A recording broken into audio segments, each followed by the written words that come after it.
Aclarando también que recién lo acabo de, tenemos de tener una comunicación vía correo electrónico y a todos los que están aquí presentes y a los que están por sumarse, pues bienvenidos.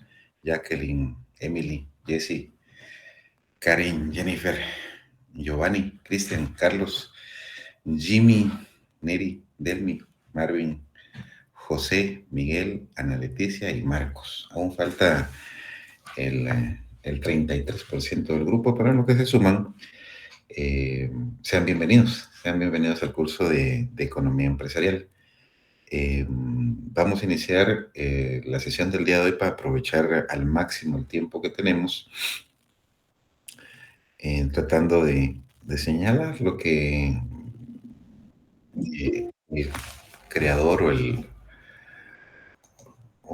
el iniciador de la economía moderna, Alfred Marshall, el padre intelectual de muchos economistas que crearon la microeconomía y que después empezaron con la macroeconomía, Alfred Marshall lo que indicó sobre lo que es economía. Y me voy a animar a leer la traducción del libro de lo que decía Alfred Marshall, de lo que es cómo se originó la economía con su apellido, economía política.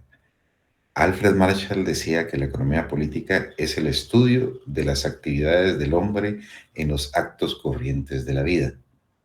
Examina aquella parte de la acción individual y social que está más íntimamente relacionada con la consecución y uso de los requisitos materiales del bienestar. Alfred Marshall y este primer tomo del libro, que es un tomo obligatorio en los cursos de economía convencional, son dos tomos, se escribió en 1890, allá por cuando se creó la cervecería centroamericana.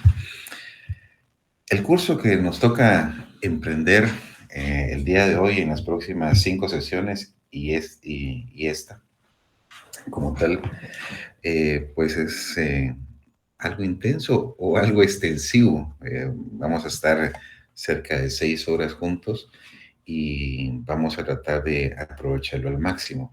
A pesar de estas 6 horas durante 5 sesiones, eh, es un curso que está muy condensado, es decir, es un curso algo intenso y que trata de condensar mucho el conocimiento de 3 a 4 cursos convencionales de economía. Y en ese sentido vamos a tratar de ser lo más sintéticos posibles en lo que se pueda venir.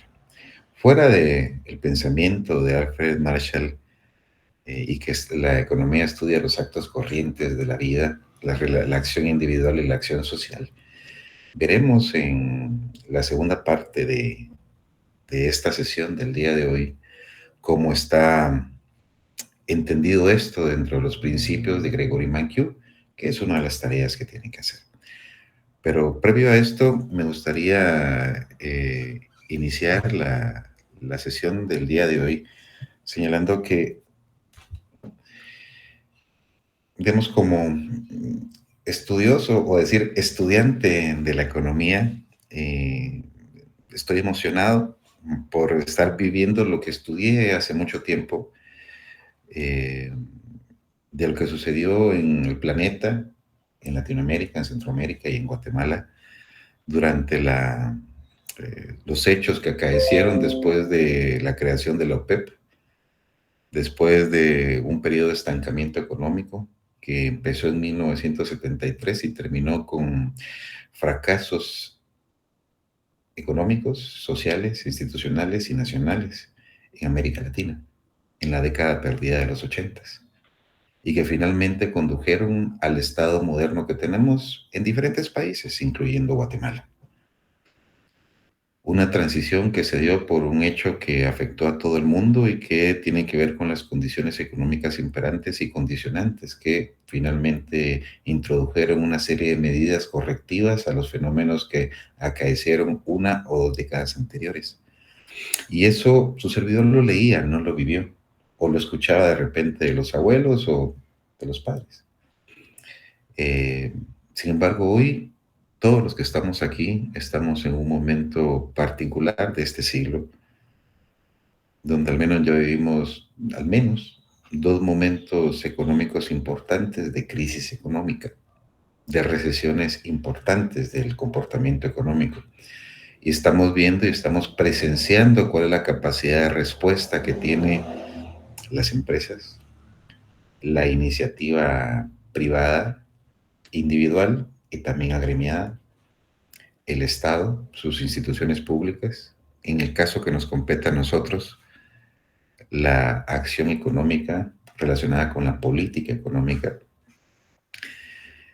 también la cooperación internacional, tanto la que es financiera como la que es técnica, y cómo ha llevado a conducir a medidas que tenemos hoy y que han hecho que países como Guatemala no hayan profundizado, por ejemplo, los niveles de pobreza. Aún así, Guatemala, con el nivel de pobreza y pobreza preexistente a la crisis, aumentó en estos dos rubros, tanto en pobreza como en pobreza extrema. Hacia el final de la sesión del día de hoy vamos a ver cómo es que se vinculan esos dos elementos. Los desafíos que representan el COVID en el corto, mediano y largo plazo, también ojalá podamos tener la oportunidad de discutirlos y hablarlos. Hoy, por ejemplo, o mejor dicho, hace 4 días que el Banco de Guatemala decidió aumentar de nuevo la tasa líder. Y también para algunas agencias de cooperación y agencias financieras internacionales, ya el COVID ya no representa un reto en términos de el qué hacer de la política pública. Y se ha quitado como uno de los riesgos latentes para corregir la actividad económica. Eh, es una de las discusiones que espero lleguemos hacia la segunda sesión de este curso.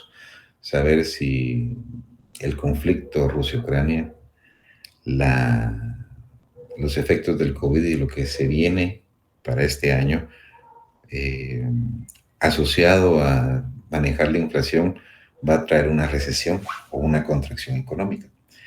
En fin, tenemos diferentes desafíos que plantea la economía en el ámbito general y que tienen su repercusión en el plano individual.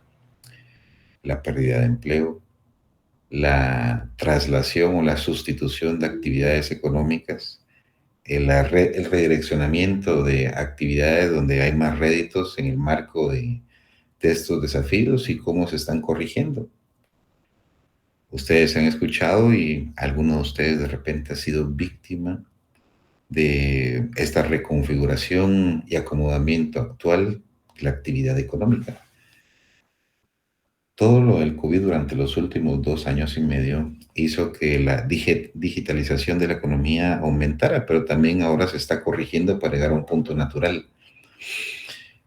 Muchas personas empleadas en el sector digital aumentaron durante la pandemia y se está corrigiendo el mercado actualmente porque se sobreocupó esas condiciones, entre otras razones.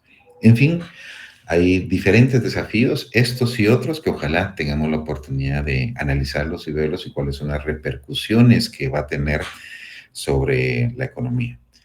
Antes de hacer la presentación oficial de cada uno de nosotros, incluyendo la de su servidor, quisiera pasar a algo que no está dentro del contenido del curso, pero que es importante que veamos a título del preámbulo del curso.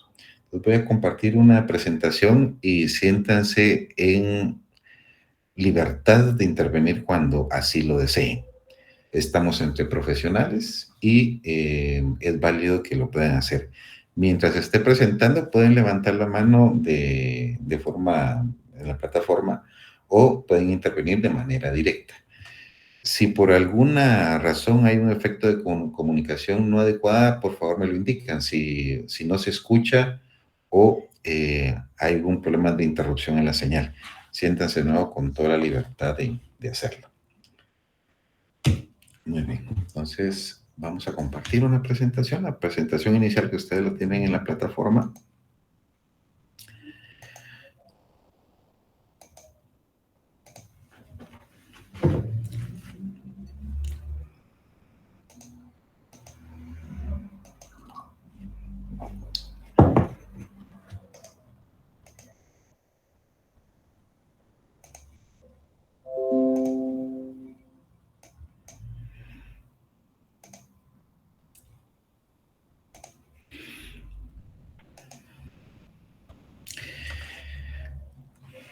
todo lo que estamos hablando actualmente es precedente al inicio del curso. El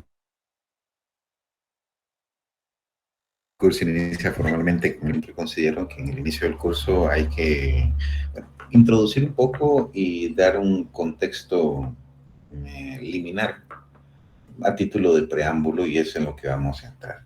El curso en general tiene 10 acápites que lo componen, que para este año en el programa se descompuso en 5 módulos. No obstante, los ejes temáticos son los que ustedes tienen enumerados acá, del 1 al 10: el preámbulo y la organización, los principios económicos, los sectores e indicadores económicos, las perspectivas económicas recientes para Guatemala, la globalización y los procesos de nacionalismo que están existiendo en diferentes países y que se vienen gestando desde hace más de una década.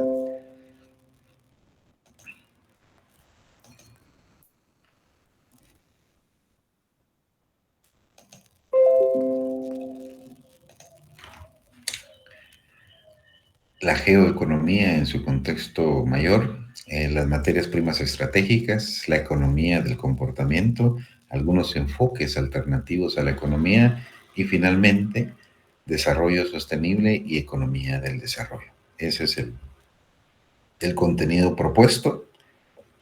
Cualquiera de los que esté en el curso, si siente la necesidad de que se vea un tema en particular, se puede ver. Siéntanse en la libertad de proponerlo, y si convenimos entre ustedes y su servidor por algún tema a sustituir y ver otro tema, es válido, es válido. Si alguien ya tiene un conocimiento amplio en economía y quiere ver algo un poco más acelerado, me indica. Y yo el único requisito para ver algo de más, un poco más de economía intermedia, por llamarlo de alguna manera, que necesito es que al menos hayan 3 personas para darle seguimiento particular a 3 personas para economía intermedia, desde la perspectiva de economía empresarial. Pero eso lo vamos a ver cuando hagamos nuestra presentación oficial. Bueno, en esta bienvenida e introducción al curso, pues reitero, bienvenidos, y vamos a iniciar con el preámbulo al contenido de la economía empresarial y cómo nos vamos a organizar para esta y las próximas sesiones. Para este primer tramo de la mañana, se tienen previstos abordar 5 puntos: el preámbulo, la presentación del curso, la base temática del programa, la organización del salón o de la sección de cara a hacer los trabajos de investigación y particularmente su escrito académico para incorporarlo en el portafolio de cara a su proceso de graduación. Aquí anticipo, esto es muy importante, no solo porque lo tienen que incorporar dentro de su portafolio, sino porque representa el 30% del total de la nota. 20 puntos vale el escrito académico como tal, más 10 puntos del avance que entregue. Entonces, a esto, para los que no tengan el contexto de cómo se hace o por dónde va, es importante que desde este momento hasta el término de su maestría tengan la claridad de cómo ir trabajando este proceso. El otro punto es las referencias que vamos a utilizar en este curso y la asignación de las tareas de sus primeros 20 puntos, que se van a asignar 5 puntos para que se hagan hoy y 15 puntos para que los trabajen en el transcurso de la semana. Sobre el preámbulo, quisiera iniciar con la construcción del conocimiento económico. Toda materia disciplinar, cualquier área del conocimiento humano, tiene su forma propia e inherente de construirse. La economía no es muy diferente, e independientemente de la posición ideológica que tome cualquiera, de la cual está revestida cualquier ciencia humanista o ciencia social, pues está impregnada de subjetivismo, de ideas, de valores, de principios. Independientemente de ello, toda disciplina, en este caso social, eh, tiene, bueno, en el caso económico, tiene tres pasos o tres momentos de su construcción. Uno es lo que globalmente podemos llamar historia económica, que tiene que ver con hechos económicos que han sucedido en el pasado, pensamientos que han girado alrededor de esos hechos económicos, que finalmente se transformaron en doctrina y en filosofía económica. Muchas afirmaciones o muchas actividades llevadas a la práctica no son producto de la casualidad, o la gran mayoría ni siquiera son soluciones innovadoras, sino más bien son reproducciones de resultados y de hechos del pasado, que hoy podemos decir que tienen no solo historia, sino también están impregnadas de pensamiento, de doctrina y de filosofía. De forma que en el conocimiento económico en general es muy importante analizar esos antecedentes, si lo queremos decir muy burdamente, pero la historia económica es muy relevante entenderla para entender el presente, pero también para la formulación de teoría y de práctica. El segundo paso que tiene la construcción del conocimiento económico está asociado a la teoría económica. La teoría económica no es más que el conjunto de conceptos, categorías, leyes del cuerpo que hace la economía, que pertenece a la forma de ver la economía. Y con esto quiero decir que siempre que se formule una teoría, tiene una historia, pero también tiene una visión filosófica.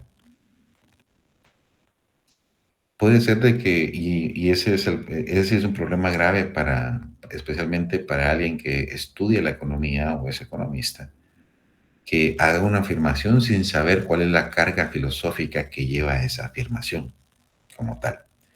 Y en este punto, pues a nosotros nos tocará solo abordar algo en esa materia, porque no es un curso construido para hablar globalmente de economía y saber los diferentes hechos de la construcción de las ideas que vamos a estudiar, de los instrumentos que vamos a tratar de entender, aprender y en el mejor de los casos aplicar. Entonces, ese conjunto de conceptos, categorías, leyes, principios que pertenecen a la forma de ver la economía, uno de esas formas de ver es la que predomina en el mundo, que desde la perspectiva académica es la economía neoclásica. La economía neoclásica, por ejemplo, diferencia entre micro y macroeconomía, pero es la visión muy generalista. La teoría neoclásica tiene 5 subteorías como tal, por señalar una. Pero este es un ejemplo de una forma de ver la economía. También está la teoría clásica, también está la teoría estructuralista, y así sucesivamente. Hay diferentes formas. La base que vamos a ver en el curso es la predominante en el mundo y en Guatemala también, que es la economía neoclásica. Más adelante veremos en qué consiste. Pero el segundo paso en la construcción del conocimiento económico es esto, la teoría económica. Y el tercer paso es la praxis, es la práctica económica, cómo esa historia, cómo esa filosofía, cómo esa teorización nos lleva a acciones prácticas, a la creación de instrumentos, a la creación de regulaciones, a la creación de intervenciones en la vida ordinaria, tanto desde el ámbito individual, personal, como desde el ámbito institucional. Llámesele una empresa, una cooperativa, llámesele una financiera, llámesele una cámara empresarial, llámesele Banco de Guatemala, llámesele Ministerio de Finanzas Públicas, Ministerio de Economía, diferentes áreas donde se puede hacer esta práctica económica. En todas, como diría Alfred Marshall, con lo que iniciamos está con la frase con la que empieza el libro Alfred Marshall. eh, eh, Son las acciones de la vida cotidiana en el día a día del hombre. Entonces aquí podemos hablar de política monetaria, por ejemplo, la decisión que tomó la Junta Monetaria el 18 de enero, hace unos días, para subir 50 puntos básicos la tasa de interés líder y los efectos que va a tener sobre la economía. El tema de la política fiscal, por ejemplo, saber si se van a cobrar o no más impuestos, si se va a endeudar más o menos, saber si se van a generar empresas estatales o no, si se va a favorecer con regulaciones a cierto tipo de empresas para que privilegiarlas con dejarles hacer el dumping, la existencia de una empresa que tenga monopolio y que pueda tener una estrategia discriminadora en ventas, ya sea vía precios o cantidades que se comercializan, etcétera. Es decir, la teoría nos puede llevar a temas o nos lleva regularmente a la práctica. Y claro, podemos hacer la práctica económica sin conocer la teoría y sin conocer la historia como tal. Pero el conocimiento económico en su conjunto nos lleva a pensar y a ser consistentes. Historia, teoría y práctica. Esa es la forma de entender, digamos, el quehacer de la economía. Y en este sentido, en que estamos dando este preámbulo como tal,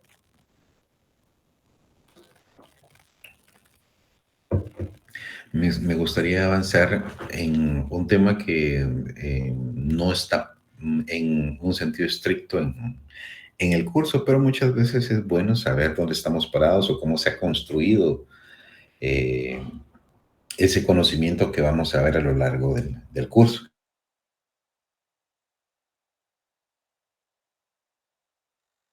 Y saber si son cosas, un poco de historia de lo que ha pasado con el pensamiento económico occidental. Y me refiero a occidental porque la historia de la humanidad es mucho más grande y rica, diversa, de lo que está en los libros de habla inglesa o europea y también los traducidos al español.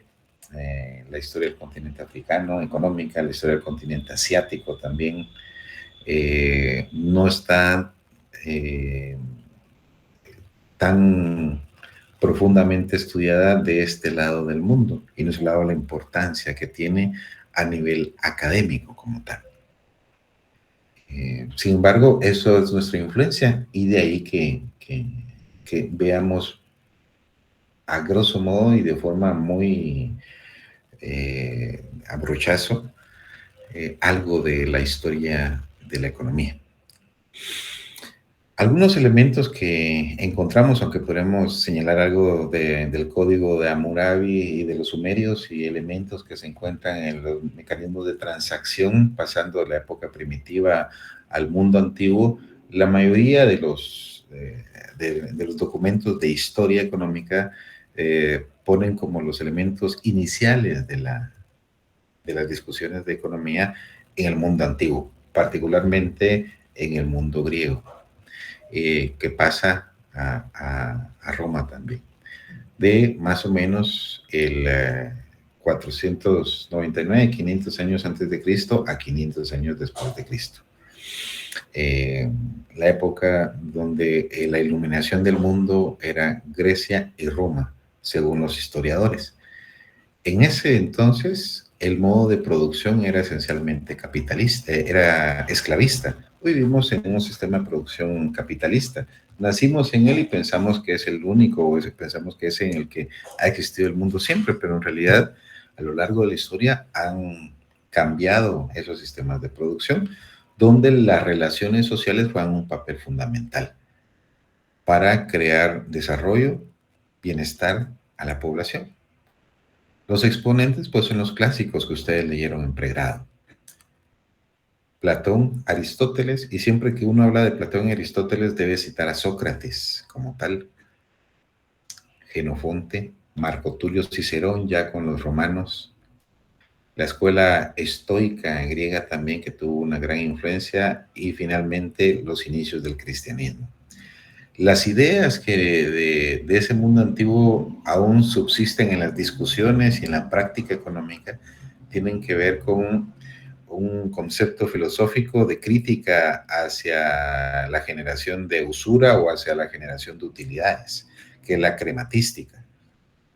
Eh, Algunas veces Aristóteles y otras veces Platón hablaban de la crematística con cierto desdén, en el sentido de que las personas se afanaban mucho por la riqueza material y no la riqueza espiritual, hablando del enriquecimiento y el cultivo del ser humano en sí mismo. Y ahí empezaban a hablar de una discusión entre el valor de uso y el valor de cambio de las cosas, de los bienes, de los servicios, de lo que nutría al ser humano. Y aquí se sientan las bases de la gran discusión económica, estos dos conceptos, el valor de uso y el valor de cambio. Y cómo se puede llegar a un precio o establecer una condición que le dé ese valor a las cosas. La filosofía también está llena de esa discusión. Las cosas tienen el valor en tanto la necesidad que satisface o el uso que tiene, o tiene valor en función de lo que le puede provocar en términos de enaltecimiento o de estatus a una persona, es decir, un valor de cambio. Y esto nos lleva a pensar también en temas de justicia, de la cual también se habla en la economía y en los diferentes enfoques de economía. La justicia que puede ser distributiva, es decir, que no necesariamente tiene que ser a cada cual respecto a sus sacrificios, sino se debe distribuir de acuerdo a algún criterio a los diferentes miembros de la sociedad, o la justicia correctiva.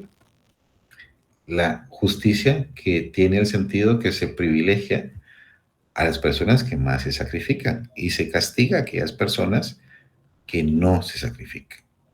Y de ahí viene el tema de la corrección. Y uno de los temas que en buena parte de la historia económica jugó un papel sustantivo tiene que ver con analizar las condiciones y las relaciones sociales. La élite política era un tema central en la Grecia antigua y en la Roma antigua. Quienes eran, a propósito del proceso de elecciones que tenemos, quienes eran los que iban a detentar el poder, quienes iban a los que iban a hacer gobierno o los que se dedicaban a las acciones comerciales. Por ejemplo, era la gente más de mayor estatus y conocimiento los que se dedicaban a la política, mientras que los que se dedicaban a las acciones del mercado se miraban con desdén. El comercio no era una actividad que fuera digna de aquellos que enaltecieran el espíritu y los ciudadanos más notables de estas repúblicas como tal. Y la condición básica que tenemos acá es de que en esos entonces, durante cerca de 1000 años, del 500 antes de Cristo al 500 después de Cristo, en el modo de producción esclavista, la forma en la que se estimaba el valor de las mercancías predominantemente era por la cantidad de trabajo que incorporaban en ellas. Era la teoría valor-trabajo. Eso definía el modo de producción esclavista. Ya en la Edad Media, en el periodo donde hay una dominación de la Iglesia Católica durante cerca de 1000 años, del 377 más o menos al 1453, nos enfrentamos a un desafío importante en el conocimiento económico, que nos dejó algunas lecciones.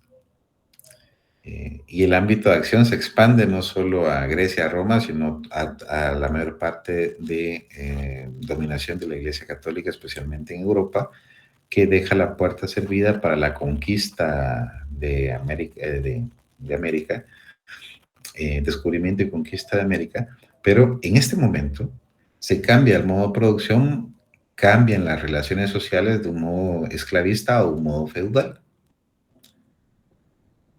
Y algunos exponentes que nos brindan algunas líneas de acción, algunas ideas, es Santo Tomás de Aquino y Nicolás Oresmes, entre otros, pero los principales ellos.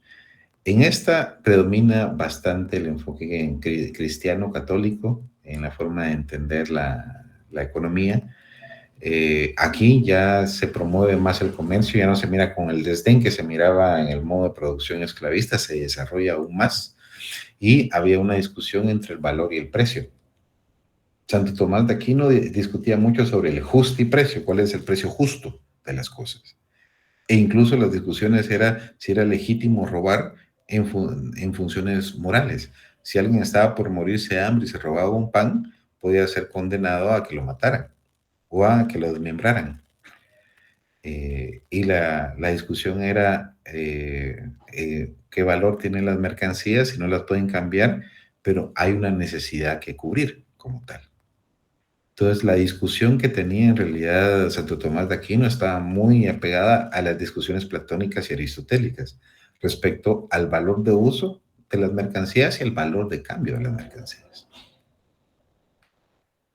Y de ahí que lo que predominó en este pensamiento era la utilidad social, que el precio se definía en función de la utilidad social desde la perspectiva de la Iglesia Católica. Y durante este tiempo, el desarrollo de los bancos fue limitado. Había una prohibición a la usura, porque los intereses se tenían que controlar. Se miraba como algo adverso y como estaba controlado por la Iglesia Católica, era penalizado los precios injustos. Por ejemplo, lo que vamos a ver un poco más adelante, cuánto estamos pagando por las tasas de interés, por préstamos o por el uso de las tarjetas de crédito acá. Ver cómo se puede trasladar esa discusión a nuestros momentos actuales.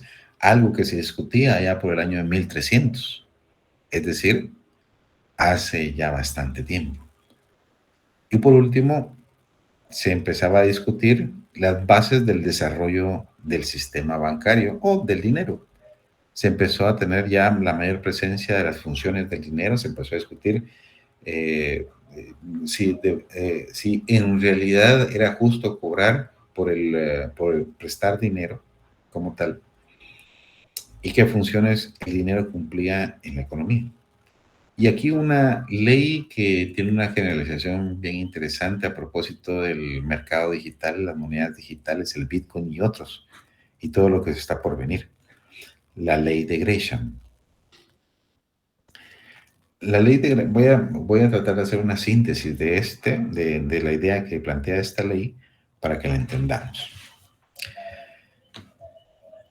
En aquel entonces, las monedas de curso legal en la Edad Media eran monedas que eran de oro y de plata, o tenían un gran contenido de oro y de plata.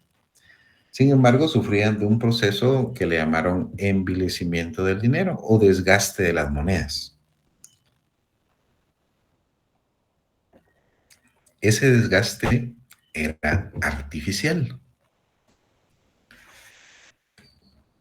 Como saben, la cantidad de oro que está o de plata que estaba en una moneda dura, pues se puede ir sacando poco a poco si uno empieza a desbastar. Entonces, cada vez que alguien tenía una moneda, desbastaba algo para hacer la transacción y se quedaba con polvo de oro o polvo de plata, que posteriormente la convertía para generar dinero artificialmente. Entonces, de pasar de monedas de oro y plata, se quedaron solo con monedas de plata.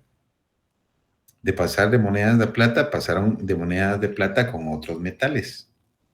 Y así sucesivamente, hasta las monedas que tenemos hoy, que ya no tienen cantidad de oro ni de plata en ellas, sino son de otros materiales mucho más baratos. La ley de Gresham lo que propone, derivado de este envilecimiento de la moneda, es que la moneda mala sustituye a la buena. Y quiero que quieren con esta idea, como una moneda buena termina saliendo del mercado a costa de una moneda mala. Y eso se ha demostrado a lo largo del tiempo. Cada vez estamos en un proceso de desmaterialización y de digitalización incluyendo el dinero. Y el dinero cada vez está dejando de cumplir las funciones que tiene. Muchos consideran, por ejemplo, que el Bitcoin y otro tipo de monedas digitales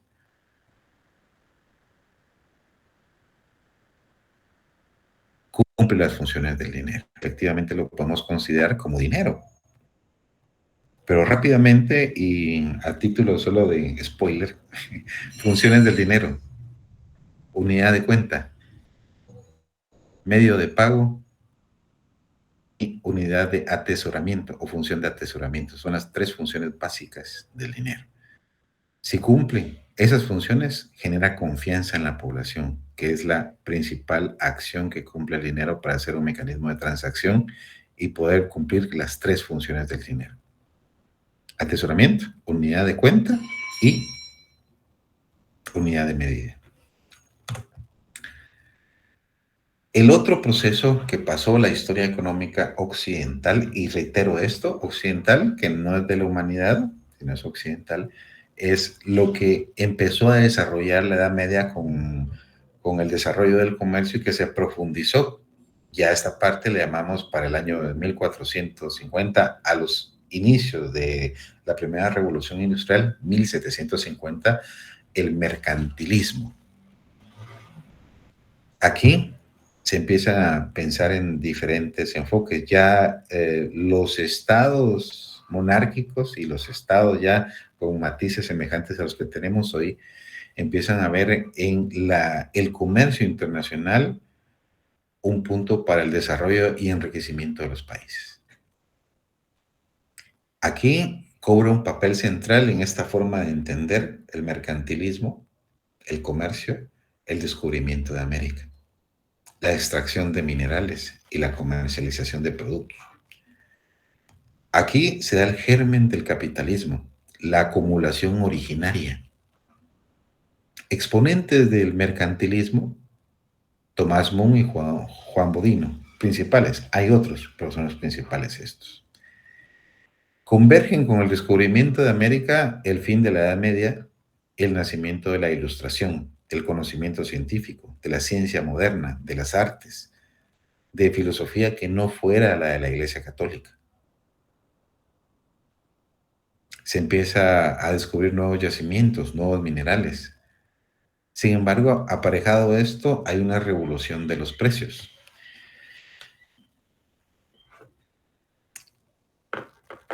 En la historia más social y de novela de la humanidad, especialmente de las Europas de esos siglos, es cuando nacen precisamente los cuentos y narraciones y historias verídicas también de los piratas, en que querían saquear más que por los bienes, por la cantidad de oro y de plata que trasladaban diferentes países que habían conquistado a diferentes, que habían descubierto y conquistado diferentes áreas de América, especialmente España.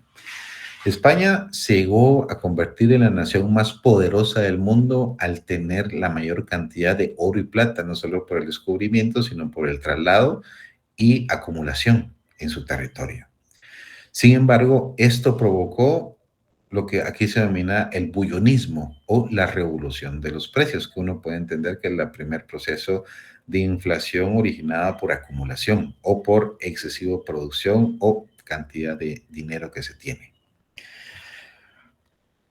Resulta que España decidió seguir acumulando y no produciendo en su país, sino importando de Inglaterra, de Portugal, de Francia, de Italia, lo que producían como tal. Y al tener tanto dinero, España, tanto oro, tanta plata, pues tenía cómo comprarlo. No obstante, estos países, Inglaterra, España, perdón, Inglaterra, Portugal, Francia, Italia, empezaron a incrementar los precios a los que le vendían a España al tener más dinero.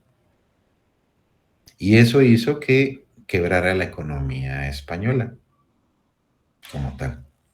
y fue de la más rica y poderosa que pasara a convertirse en la más rezagada, la que entró por último a la revolución industrial, al tener tanto dinero, algo muy parecido a lo que le sucede a, por ejemplo, Venezuela. Se concentró tanto en la producción de petróleo que dejó de diversificar su producción y se hizo dependiente de la producción de otros países, pensando que podía basar su riqueza y su bienestar en la producción de un solo bien como tal. Con el mercantilismo surge el nacionalismo, surge la necesidad de crear condiciones de protección al comercio y después a la industria, porque se pregonaba que era necesario una balanza comercial favorable para proteger los intereses del país. Esto significa de que se exportara más de lo que se importara. Y para eso debían de proteger los bienes nacionales como tal. Entonces se crearon mecanismos, regulaciones que hacían las de protección a estos países. Por eso cuando hace unos 3, 4 años Donald Trump empezó con las regulaciones para prohibir las importaciones de cierto tipo de tecnología china, de cierto tipo de vehículos de Europa y de otros lados, no es una práctica normal o no es una práctica innovadora, sino simplemente es una práctica que se implementó hace mucho tiempo con una finalidad estratégica muy puntual, que tiene un contrasentido para Estados Unidos porque desde siempre, desde que llegaron a ser superpotencia después de la Segunda Guerra Mundial, abogaron por el libre mercado, por el comercio libre, que es contrario al nacionalismo como tal. Estas formas en Alemania se le conocieron como cameralismo y en Inglaterra como colbetismo, derivado de los autores que defendían esta forma de ver y de actuar. Vamos a darle ingreso a alguien que está por ingresar, a Leticia. Bienvenida, Leticia.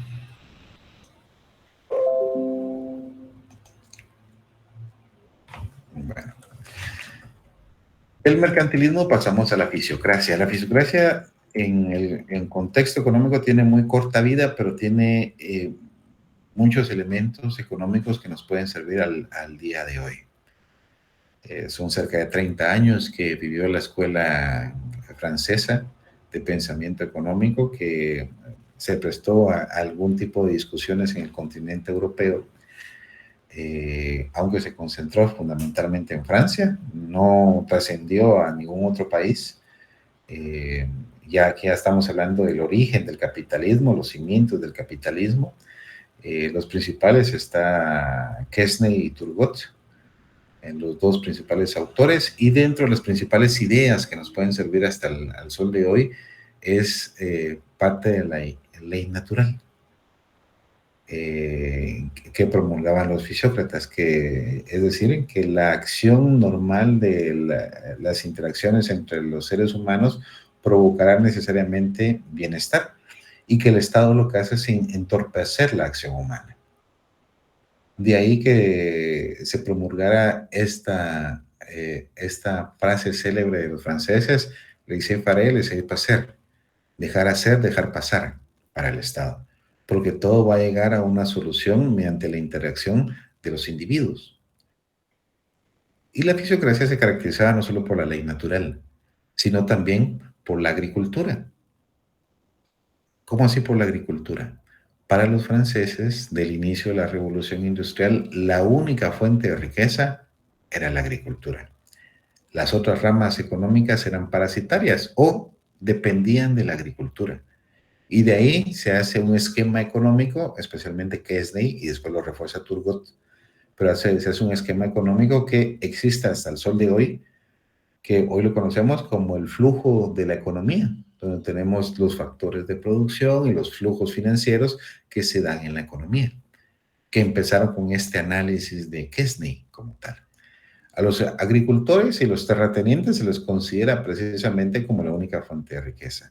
y todos los que comercian, todos los que hacen actividades financieras o de otra índole, incluso a la clase naciente industrial, se le consideraba como una clase que no producía en realidad algo, sino modificaba los bienes y servicios. Y de ahí que se genera una desigualdad y concentración de la riqueza, que favorece la generación de riqueza. Y aquí solo el punto de este tema con Kessner y Turgot es que pusieron el cimiento de la teoría del derrame. Esta parte, que la vamos a ver mucho más adelante, tiene que ver con algo que se propuso por el año de 1935 y que finalizó en el año 1945. Creo que después lo vamos a volver cuando señalemos sobre la fisiocracia. Con los clásicos que regularmente hay, de a partir de ahí es cuando uno estudia economía, porque aquí es cuando ya sean los cimientos básicos que existen hasta el día de hoy, que empiezan en 1776, con la publicación del libro Riqueza de las Naciones. Pensando para Guatemala, 1776, ¿qué estaba pasando? Se estaba asentando la ciudad de Guatemala en el Valle de las Vacas, como tal, aquí, donde está actualmente. Y los clásicos existen hasta la publicación del libro que les mostré muy al inicio. Y se los voy a volver a mostrar. Vamos a ver.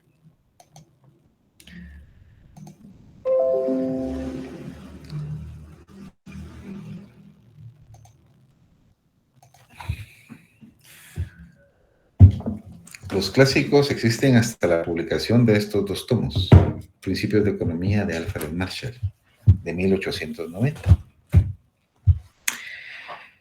Con los clásicos encontramos, en consecuencia, digamos, ya un conocimiento más sistematizado de ideas económicas, especialmente con el libro de Riqueza de las Naciones de Adam Smith, que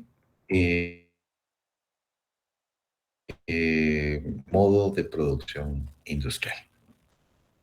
Aquí ya está la acumulación originaria, ya está el traslado de la agricultura a las fábricas, ya se da lo que Carlos Marx definió después como el ejército industrial de reserva, que garantizaba mano de obra barata, costos baratos para la producción del capital, la tecnología básica, que era de vapor, que después se convirtió en otros tipos de tecnología.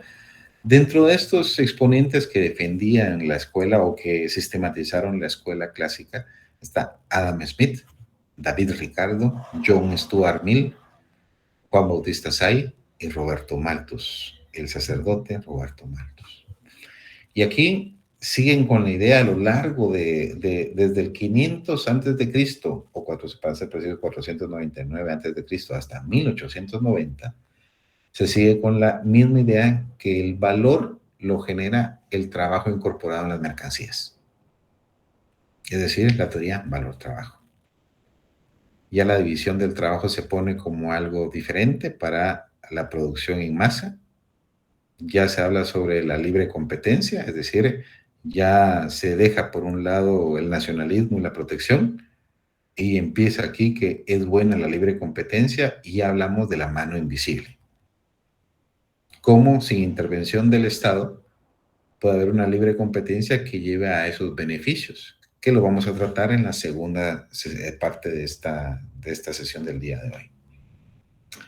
Las ventajas comparativas en el comercio internacional, la idea de David Ricardo sobre los rendimientos marginales decrecientes, o la renta diferenciada de la tierra cuando lo aplicó a él, la ley de Say,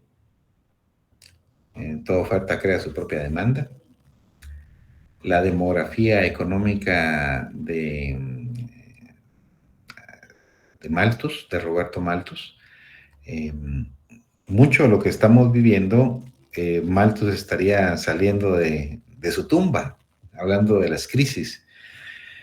A Malthus se le conoció mucho tiempo como el pensador más oscurantista de la escuela económica, porque para él hacer que la población descendiera era bueno. Y él decía, siendo un sacerdote, que eran buenas las crisis, que era buena la hambruna, que era buena la gran mortandad, que eran buenas las pandemias, porque eso hacía que bajara la cantidad de personas que trabajaban y necesariamente iba a subir los salarios y iba a mejorar la calidad de vida. Roberto Malthus era un pensador de las crisis económicas y era un preocupado por el aumento poblacional que garantizaba que los salarios fueran bajos y vivieran mal. Era un pensador demográfico como tal. Y para él, precisamente, no hablaba, explicaba el crecimiento del modo de producción, sino las crisis y los ciclos económicos del modo de producción capitalista como tal. Entonces, digamos, es un pensador de crisis y ahí lo interesante de Roberto Malthus. Y otra de las ideas es de que detrás del mercado de competencia perfecta, nos habla así que sin intervención del gobierno se puede lograr el pleno uso de los recursos, de los factores de producción como tal. ¿Alguien quiere hablar? Adelante. ¿Qué tal, licenciado? Le habla Giovanni.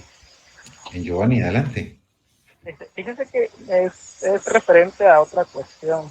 El Sí, día de hoy me tocó que trabajar. Si en dado caso, pues yo no doy respuesta a algo que pregunta, pues estoy laborando. No sé si hubiera algún problema. ahí vamos a ver en el transcurso de la sesión. Sí tenemos Ok, una actividad que se tiene que hacer hoy, que más adelante les explico la actividad, que vale 5 puntos. Hay otras dos actividades que están para que les hagan en el transcurso de la semana, que son 15 puntos como tal. Todas son individuales. Entonces, al menos hay una parte que sí es de organización del grupo, que va a ser importante que no sé si tienen algún conocido, amigo, compañero, para que empiecen a formar el grupo, pero eso lo vamos a hacer después del preámbulo como tal. ok, de acuerdo entonces, ahí estaré al tanto. Gracias. Muy bien.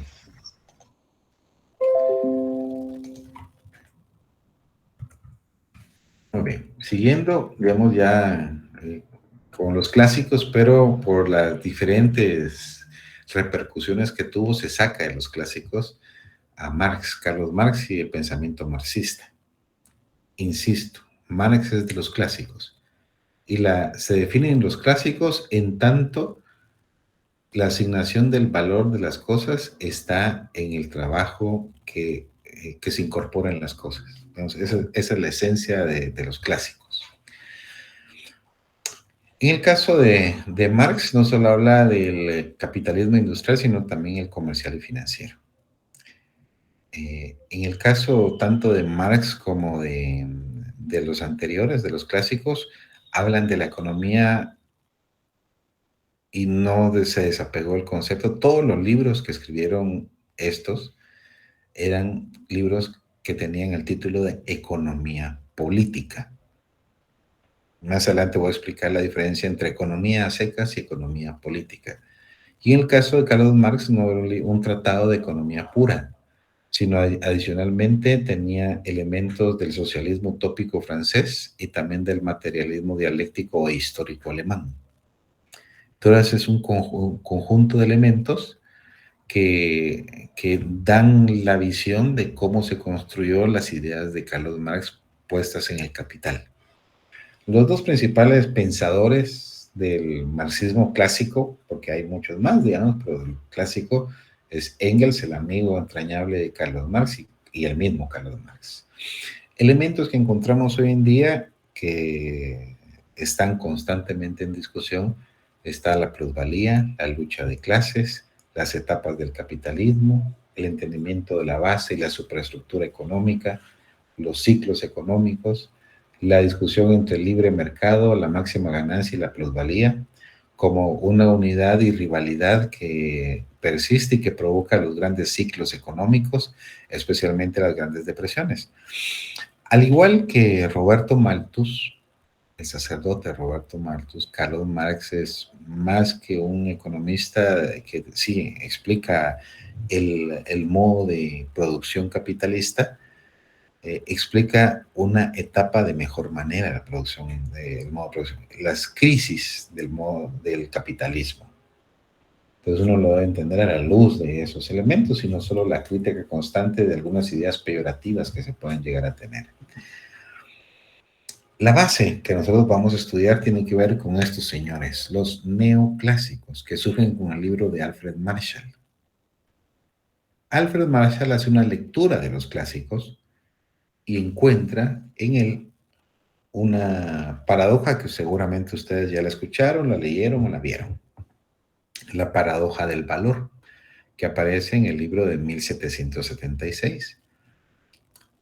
Adam Smith admite en La riqueza de las naciones que, por norma general, el valor de las mercancías está sujeto a la cantidad de trabajo invertida en ellas. Entonces es natural que si un pantalón o una camisa se tarda una cantidad determinada de horas en trabajar, tenga un costo equivalente y un precio también equivalente.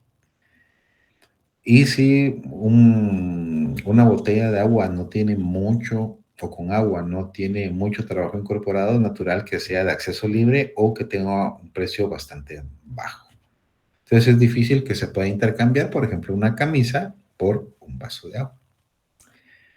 Sin embargo, puede existir una situación paradójica, anómala, que no es la regularidad, decía Adam Smith. Entonces ponía una situación hipotética en el libro, en una situación extraña, en un desierto, donde iba caminando durante ya varias horas en plena luz después del mediodía, y ya iba caminando varias horas en el desierto, el propietario de una mina de diamantes, con una bolsa llena de diamantes. Y se encontró con un beduino, cuyo lugar natural es el desierto, con su camello y con jarrafas de agua. Y como sabemos, nos encontramos con dos bienes cuyo un bien es prácticamente gratuito, que es el agua, y el otro que tiene un alto costo, que es el diamante. En condiciones normales, esto no podía sufrir una interacción, cambiar agua por diamante. Pero la paradoja consiste en que pues se está deshidratando, se está insolando, está a punto de desmayarse el propietario de las minas de diamante. En esa condición extrema, el bien escaso, en este caso el agua para el propietario del diamante, tiene un gran valor, no por el trabajo incorporado, sino por su escasez relativa. Esto que dice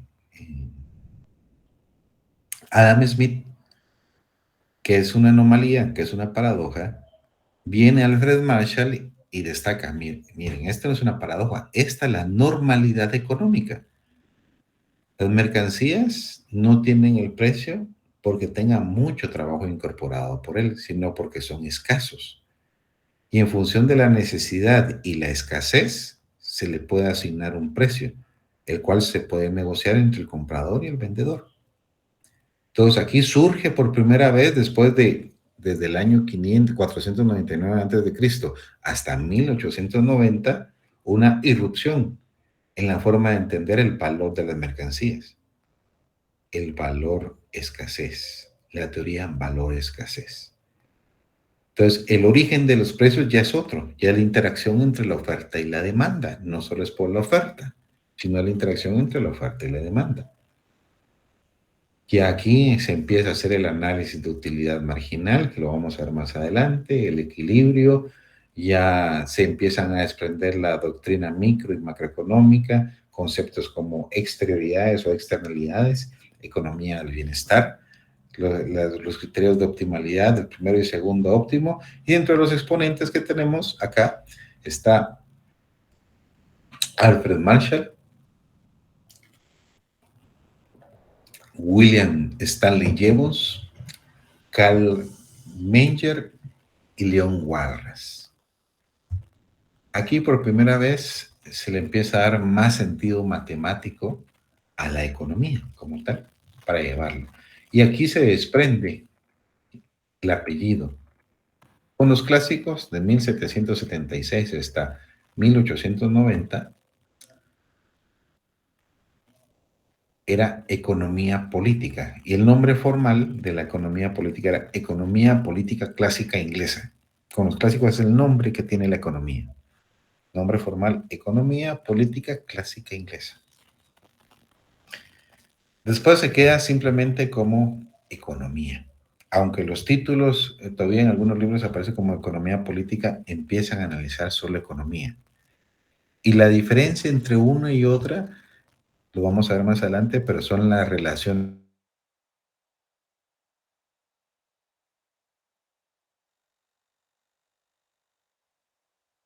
sociales y los intereses, especialmente con los franceses. Los ingleses no fueron tanto así, pero fueron especialmente los que dominaron en el continente y después en los textos de economía. Se desprendieron de esas relaciones sociales de producción, intercambio, distribución y consumo, de esos intereses que hay en los sectores, las empresas y cómo pueden moldear las condiciones económicas, y se concentró la economía, como lo vamos a ver más adelante, finalmente, en axiomas matemáticos y reglas de conducta económica. Y ya para finalizar, unas visiones que subyacen al pensamiento neoclásico. Encontramos el keynesianismo o el estructuralismo de John Maynard Keynes, encontramos el monetarismo de Milton Friedman y encontramos algo que lo saco porque es un tema modal por un par de personajes que hay en el continente que tienen mucha demanda de contenidos digitales. Me refiero a Milei y a la forma en que ha evangelizado sobre el anarcocapitalismo la importancia que tiene para este concepto dentro de los neoclásicos, el enfoque del senador o ex senador Murray Rothbard. Con Keynes, un pensador de ciclos económicos, Keynes fue pionero en las soluciones, no solo en la descripción, sino particularmente en las soluciones para tratar de frenar la sección recesiva del ciclo económico y tratar de entender por qué sucedía. Una de las razones que explica Keynes que sucede es porque hay una no adecuación o correspondencia entre las rigideces salariales y los precios. Los precios regularmente fluctúan de acuerdo a la oferta y la demanda, de acuerdo a las condiciones de mercado. El Instituto Nacional de Estadística señala que este año que pasamos, la inflación o el crecimiento de los precios fue de más o menos el 9-10%. Si ustedes en este año no aumentaron sus ingresos en un 9 o 10%, significa que perdieron capacidad de compra de su quetzal en este año un 10% menos. Es equivalente a que hubieran pagado un 10% o un 9 punto algo más por ciento de impuestos.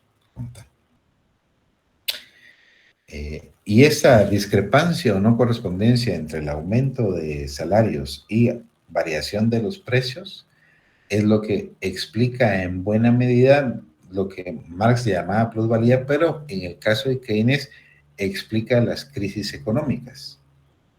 Porque al reducirse la capacidad de compra de la población, lo que hace es que deja de consumir.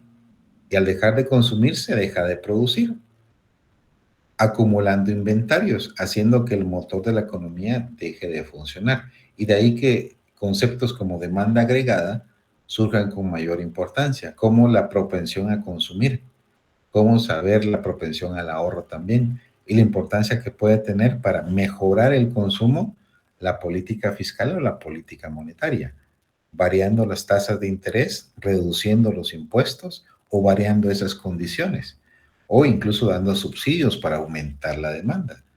Ustedes se recordarán que en el principio de la pandemia, Estados Unidos, al contraerse el consumo, empezó a enviarle cheques a las familias. Estaba haciendo subsidios directos para que gastaran en la economía como tal. Era un enfoque netamente keynesiano. O muchos de los subsidios que también se dieron en Guatemala y que incluso se están dando al sol de hoy, tienen este enfoque keynesiano. Y siempre aquí la disyuntiva que se plantea, especialmente a la luz de lo que sucedió años después, con Keynes y las intervenciones que sucedieron, particularmente obedecen al tema que vamos a ver más adelante, que se llama la curva de Phillips, que es el principio número 10 de la economía, de acuerdo a Gregory Mankiw, que tener medidas que aumentan el consumo mediante estas variaciones van a provocar necesariamente un aumento del dinero. Y ese aumento del precio o una reducción del precio del dinero, pero va a aumentar la cantidad de dinero en circulación y eso va a provocar necesariamente inflación. Entonces, sí, se aumenta el empleo, se aumenta el consumo y la producción, pero va a aumentar la inflación. Y ese es uno de los grandes problemas en economía, cómo llegar a poder tener dos glorias juntas, crecimiento económico y control de la inflación. Vamos a ver a lo largo de la historia cómo ha estado Guatemala en ese sentido.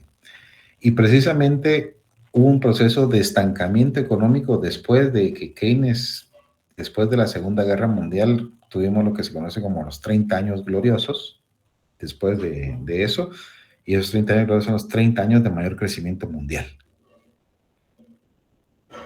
Y eso incluye América Latina y particularmente Guatemala.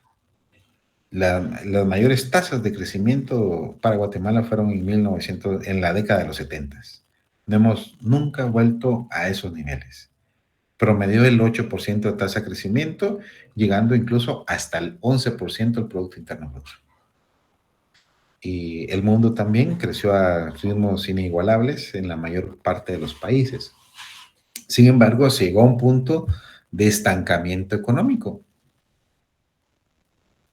Ese estancamiento económico, a pesar de las medidas que se estaban tomando, provocó no solo estancamiento, sino inflación. A ese momento se conoció como estanflación. Las soluciones keynesianas ya no fueron susceptibles y entró un pensador de Chicago, Milton Friedman, cuya base aquí en Guatemala es la Universidad Francisco Marroquín. Es la base, la forma de pensar.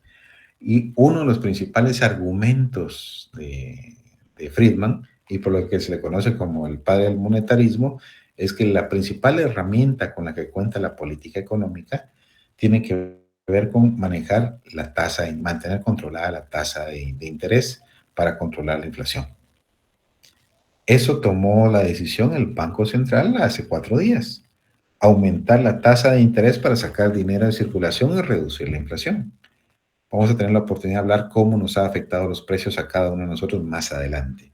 Ahorita estamos dando solo un preámbulo de lo que ya ha pasado y que pareciera ser que vamos destinados a volver a pasar o que estamos volviendo a pasar. Y precisamente siguiendo los principios de Milton Friedman, se logró controlar la inflación en esa época como tal y aumentar el crecimiento económico.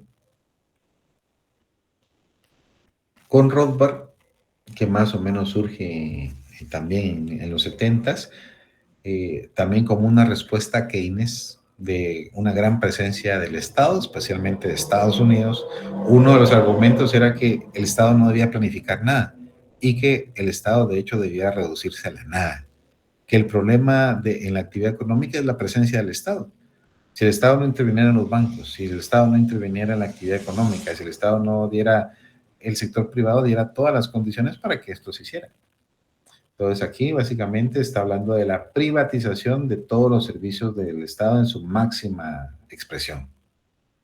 Todos. Y lo que debería privar, y con lo único que podría de repente poder existir el Estado, es para garantizar los derechos de propiedad, única y exclusivamente.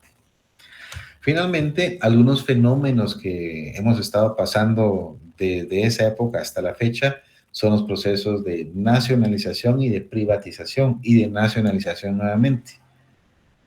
Segunda Guerra Mundial, viene una nueva arquitectura económica a nivel planetario que garantizó que la gobernanza económica mundial pudiera ser liderada y gobernada por Estados Unidos. Y pasamos desde ahí por épocas de regulación, regulación y privatizaciones. Dependiendo cómo le va a los vientos que soplen en los resultados, así se vuelve en el péndulo como tal. También pasamos por la Guerra Fría, ese elemento ideológico que se quedó después de la Segunda Guerra Mundial, de la lucha entre la ex Unión de Repúblicas Socialistas Soviéticas y Estados Unidos como tal, y que pareciera ser que por el conflicto Rusia-Ucrania se está reavivando como tal. Después hay algunos elementos que han moldeado las preocupaciones mundiales, como la cumbre de Estocolmo que se llevó sobre medio humano, paralelo al Club de Roma y los límites del crecimiento. Durante esos 30 años gloriosos del crecimiento mundial, nos enfrentamos a desafíos. El extractivismo que había en ese entonces en el mundo era muy grande y la contaminación era mucho mayor de la que hoy tenemos por las tecnologías que se manejaban y con las imágenes que por primera vez empezaban a tener del planeta, confirmando muchas cosas, incluyendo los niveles de contaminación, la deforestación, la contaminación de los ríos, etcétera. Pues se formuló un estudio científico por el Instituto Tecnológico de Massachusetts que llegó a la conclusión y que se denominaba el Club de Roma y que llegó a la conclusión que el crecimiento económico para no alterar el planeta debía crecer a una tasa de cero. A eso también se le conoció como teoría del crecimiento cero. Como tal. Y que si seguía con el ritmo actual en ese entonces de los 60s y 70s, que reitero, si América Latina estaba creciendo a niveles espectaculares, también los países que ya tenían cierto nivel de desarrollo. Y lo que sucedió o acaeció como tal, y la conclusión que se llegó es que hasta el 2010 íbamos a poder vivir en este planeta por los niveles de contaminación que existían. No obstante, a finales de los 70 entramos en una crisis a nivel mundial, incluyendo Guatemala, que frenó por más de una década todo el crecimiento que se había tenido en esos años como tal. También en 1973 ya nos enfrentamos al proceso de esta inflación y que fue fortalecido por la Organización de Países Exportadores de Petróleo con las medidas que tomaron para aumentar el precio del petróleo, algo que hemos estado viviendo, que posibilitó la acumulación de dólares a partir de esa estrategia que se le llamaron petrodólares en ese entonces y que favorecieron el desarrollo e implementación en América Latina de la política de industrialización sustitutiva de importaciones. Hace mucho tiempo atrás se señalaba que parte del atraso de los países de América Latina era que exportaban materias primas, háblese, banano, café, azúcar, entre otros, y que importaban bienes de alto valor agregado, bienes industriales, vehículos, maquinaria, computadoras, etc. Esa pérdida en términos del intercambio comercial que había era lo que hacía que el desarrollo siguiera siendo en una etapa bastante mediocre. Entonces lo que se formuló era que se debían sustituir esas importaciones, sin embargo no había financiamiento para hacerlo.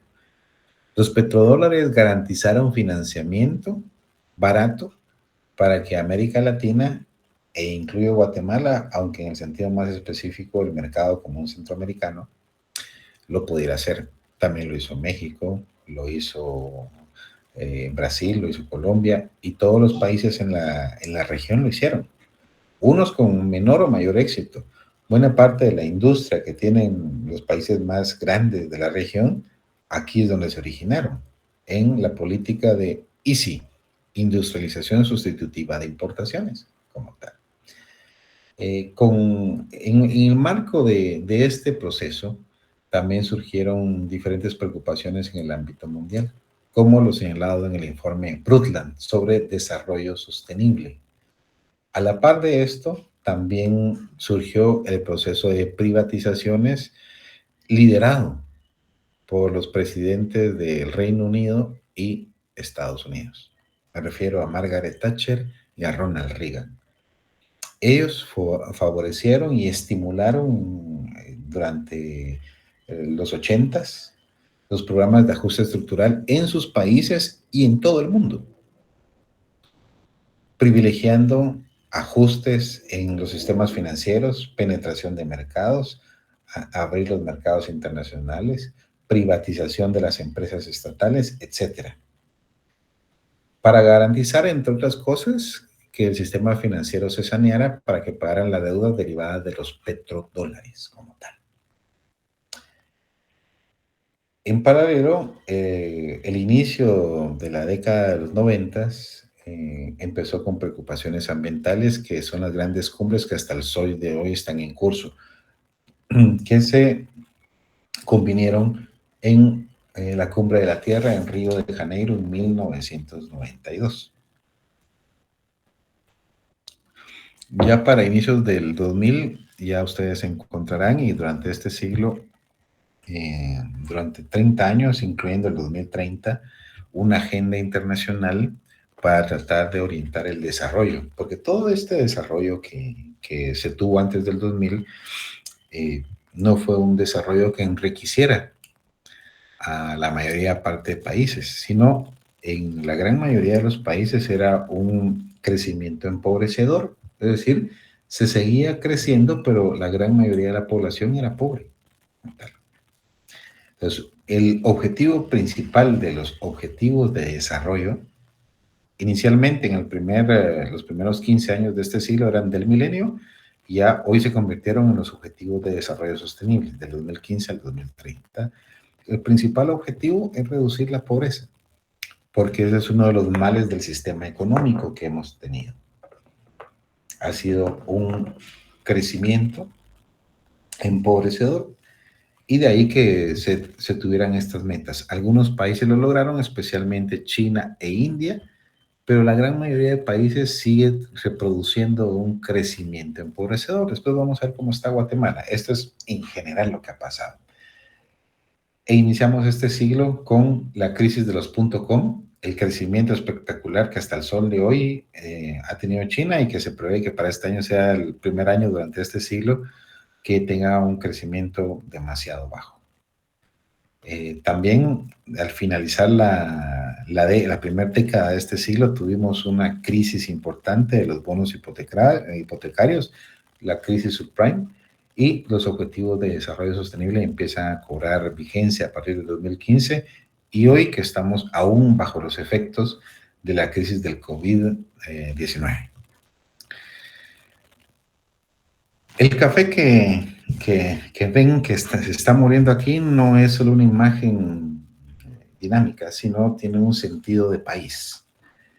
El trabajo que ustedes tienen que hacer para la próxima sesión es hacer una línea del tiempo de la economía en Guatemala, que le dé contenido a los títulos que van a encontrar aquí a continuación.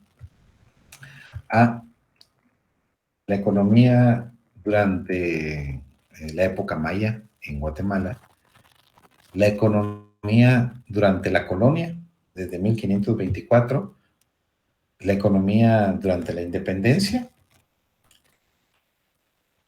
y por eso aquí lo del café, digamos, la base del modelo capitalista que tenemos hoy en día tiene que ver con el billete de 5 quetzales y tiene que ver con el café, por mencionar algunas cosas, pero también tiene que ver con una figura iconográfica, que es la Iglesia Católica. Buena parte de la reforma liberal, que a veces se vende de manera muy romántica, en realidad fue una reforma agraria, que consistió en que la élite que había en ese entonces despojara a la Iglesia Católica de las tierras y se las distribuyeran a ellos mismos. Entonces, esa reforma agraria terrateniente se dio en 1871. Y se cambió de los cultivos de exportaciones tradicionales como el añil o la cochinilla al café. Y el café se empezó a producir en diferentes partes del país, con diferentes enfoques y diferentes fincas que se distribuyeron a esa élite de Guatemala. Y de ahí que esta imagen tenga lo del café como tal. Aquí se sentaron las bases del modelo capitalista de producción en el país. Aquello que hablamos en el mundo, aquí se dio en 1871, un siglo después, como tal, en Guatemala. Y es más o menos lo que vamos atrasados en esos procesos que se están haciendo en el mundo. Después que llenen de contenido la otra parte importante en los capítulos de la historia económica del país, el proceso de revolución y contrarrevolución que inició en 1944 y terminó en 1954.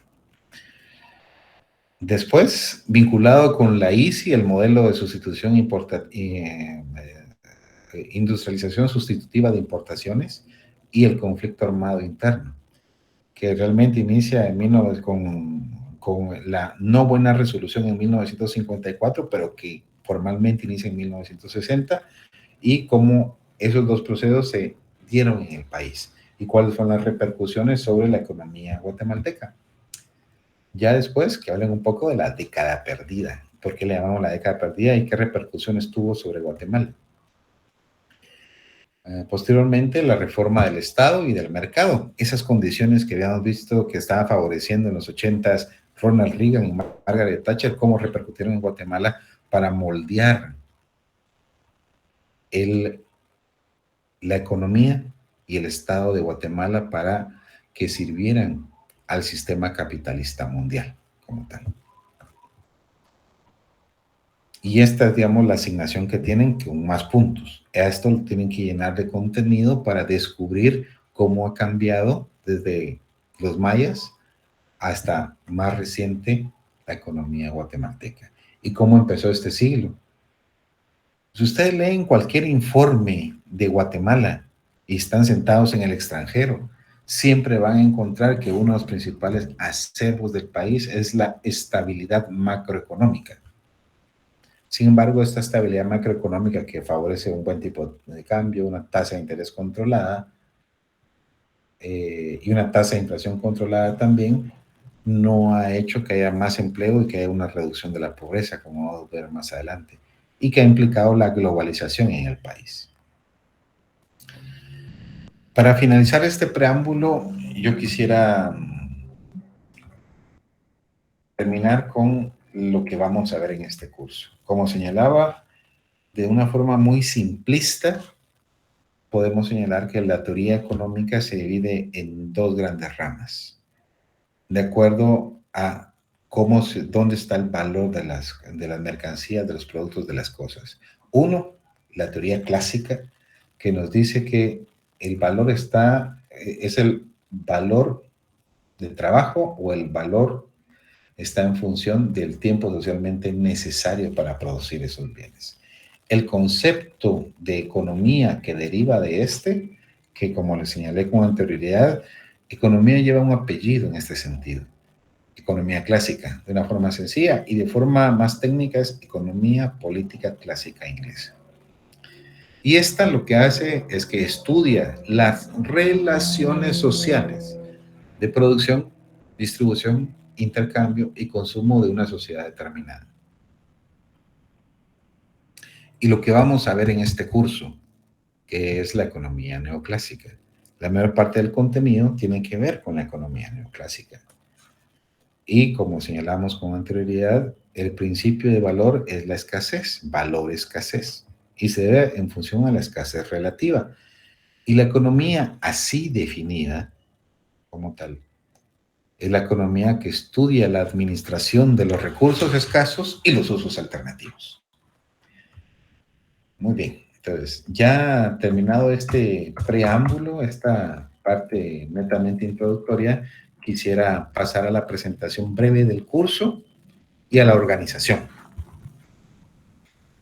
En esta presentación, algo de lo que ya les hablé al inicio, tiene que ver con que el objetivo que ha programado la dirección de posgrados para que tratemos de avanzar en este sentido es de que al finalizar el curso ustedes puedan comprender el funcionamiento de la economía y sus interacciones en el contexto global y sus efectos en la economía nacional para la toma de decisiones estratégicas. Como objetivos específicos se programaron J objetivos. Uno es comprender los fundamentos básicos de la economía de la empresa. Al finalizar la sesión de hoy se espera que cumplamos con este objetivo. Otro es identificar los principales indicadores para conocer la situación del país, económica y social. También determinar los riesgos que tiene la economía desde la perspectiva, los riesgos que tiene dentro. También los riesgos que enfrenta, para qué medidas se están tomando, se pueden tomar. Adicionalmente a esto, entender los efectos que tienen los procesos de globalización y desglobalización dentro del contexto político, social, económico, cultural, ambiental, diría yo también, y empresarial. Tratar de comprender el rol de las materias primas que tienen en el crecimiento económico y el impacto que pueden llegar a tener en las empresas. Comprender también el desarrollo y su importancia, el desarrollo sostenible y su importancia en el contexto mundial y del país. Analizar los elementos que comprenden la economía digital y la aplicación en algunas empresas en el país, y también comprender las generalidades de las principales tendencias económicas. Como les indiqué al inicio, para este año la dirección del programa de las maestrías decidió hacer el formato de manera capitular, perdón, de manera modular, 5 módulos: economía del consumidor y la empresa, economía nacional, economía internacional, economía del desarrollo y las nuevas tendencias de economía, que lo expliqué en la primerita lámina que vimos. Antes de ir a nuestro primer receso, quisiera que nos organizáramos para la actividad que vamos a tener al volver. Nos vamos a integrar en grupos de 6 estudiantes. Por conveniencia, ustedes se integran. Deben designar un coordinador, que es el que me tiene que enviar un correo para que yo arme los grupos y les envíe referencias o que les dé el seguimiento para los trabajos que se van a hacer. Dentro del documento que me tienen que enviar en Word, debe venir un listado con los integrantes del grupo, bien definidos: nombre, carnet y correo electrónico. Debe estar claramente definida la sección y la maestría a la que pertenecen. Para esto ustedes disponen de 15 minutos para poderlo hacer como tal. Ya después de eso, voy a adelantar un poco lo que tendremos que hacer. Parte de que se organicen tienen que ver con esto, con sus 30 puntos de la monografía como tal. Entonces, lo que vamos a ver con esos puntos de la monografía es la inclusión de los ODS en la empresa como tal. Ese es el tema que vamos a abordar hoy, o mejor dicho, en este curso para el desarrollo de su monografía. Explicaré esto al volver, digamos, pero también en lo que los quiero dejar para que tengan su tiempo debido es, además de este proceso de integración, es que deben de hacer una investigación sobre o mejor dicho, una infografía sobre los principios de economía de Gregory Mankiw. Entonces es la primera tarea que tienen que hacer, que está para que se haga hoy, para que se haga ahora mismo, para dar paso a la siguiente actividad. Los documentos que vamos a utilizar de referencia, todos se encuentran disponibles en la red, y salvo portarse mal, no lo van a encontrar en la red. No, bien, ese también lo encuentran, pero también lo pueden comprar. Ahí aparece el contacto de la persona. Si lo quieren en papel, Animal Spirit también lo encuentran en la red. Ese creo que no se los adjunté. Todos estos 3 documentos y otros están adjuntos en la plataforma. Y además vamos a visitar diferentes documentos, diferentes sitios donde existe mucha información. Por ejemplo, el Banco de Guatemala, el Banco Mundial, el Fondo Monetario Internacional, el Foro Económico, los Objetivos de Desarrollo Sostenible, que los vamos a encontrar en diferentes páginas, pero particularmente en Naciones Unidas, el Ministerio de Finanzas Públicas, entre otros, como tal, pero son los que vamos a revisar. Al volver de receso,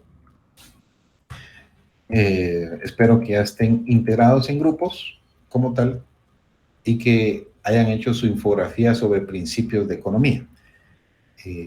Vamos a tener 15 minutos para que se organicen y media hora para que hagan su infografía individual y la suban a la plataforma. Voy a...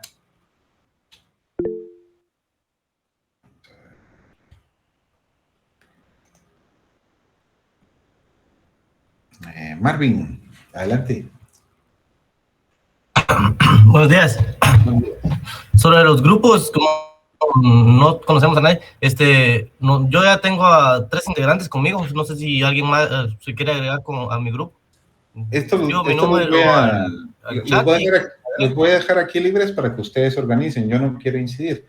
Al final digamos, de los 15 minutos que tienen para hacer, ustedes solo me envían el correo diciéndome quiénes son los integrantes del grupo y van a tener media hora para hacer su infografía.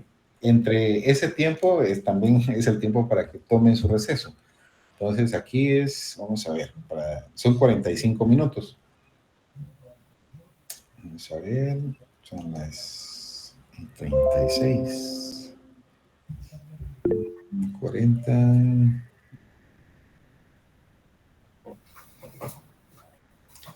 Volvemos a las 10:30 para que tengan el tiempo disponible. Entonces, los dejo para que se organicen y para que puedan empezar a hacer su tarea de infografía de principios de economía. Esta, al ser la primera tarea, tiene un juego, digamos.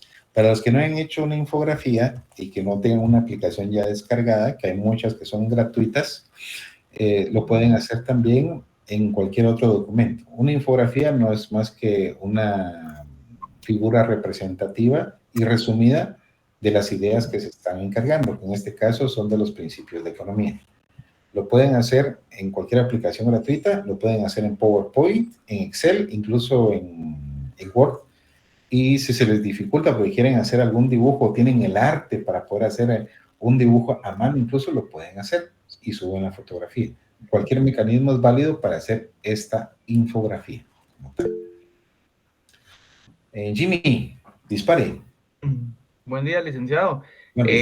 Tal vez sería más fácil que cada uno mande su número de teléfono y hacemos un grupo de WhatsApp. Al menos ahí creo que sería más práctico poder organizarnos. Ahí ustedes mandan, aquí está el espacio para que lo puedan hacer. Yo voy a dejar abierto el espacio. Solo ya quedamos de que volvemos a las 10:30. Entonces, ahí está el espacio para que lo puedan hacer. Si quieren, pueden justamente hacer el juego que está sugiriendo Jimmy para poderlo hacer, pero eso es decisión de ustedes. Entonces, volvemos a las 10:30. Que tengan buen provecho, que logren hacer las actividades que están previstas.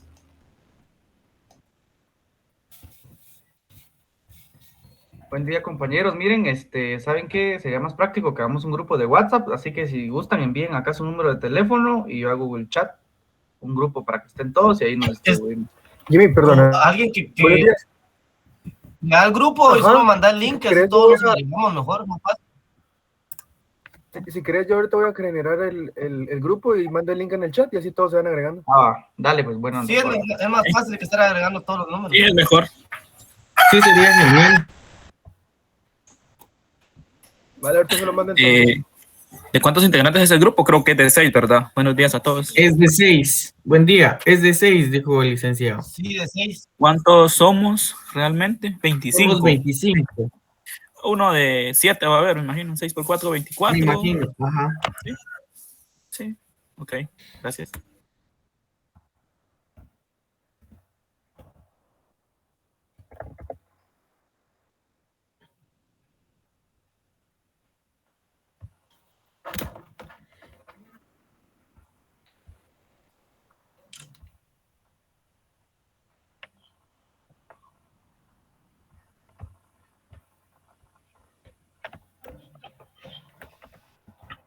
Está en el chat el link del grupo.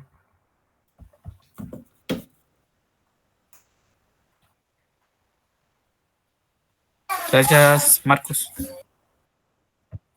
Para servirles. Vamos a coordinar quiénes aún no tienen grupo y todo para poder hacerlos.